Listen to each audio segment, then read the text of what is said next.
नमस्कार। मैथिली पाठशाला में आप सभी का स्वागत है। मैं हूँ वंदना झा। प्रणाम। मैथिली पाठशाला में अहाँ सब गोटेक स्वागत अछि। हम छी वंदना झा। आज हम एक बार फिर से प्रतिदिन बोले जाने वाले छोटे छोटे वाक्यों को बोलने का अभ्यास करेंगे। आइए हम सब एक बार फिर से प्रतिदिन बाजे वाला छोट छोट वाक्य सबके बजबाक अभ्यास करबे। अब हम शुरू करते हैं। अब हम शुरू करें छी।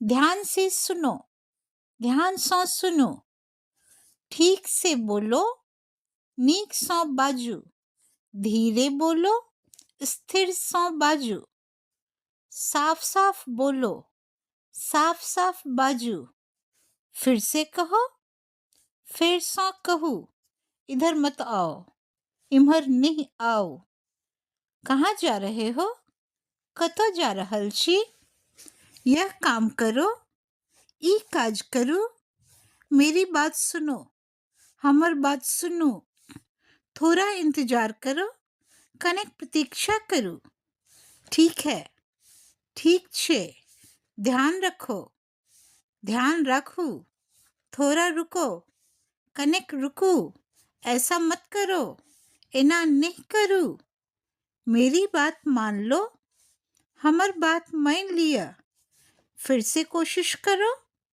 फिर से प्रयास करूं, सही से करो, ठीक से करूं, चिंता मत करो, चिंता नहीं करूं, डरने की बात नहीं है, डरबाक बात नहीं छे, देर मत करो, विलंब नहीं करूं, पानी ले आओ, पानी लो आओ, मेरी बात समझो, हमर बात बुझियो, यह सही है, ई सही छे। आज के लिए बस इतना ही। फिर अगले अध्याय में। आज के लिए बस इतना, फिर अगला अध्याय में। धन्यवाद। प्रणाम।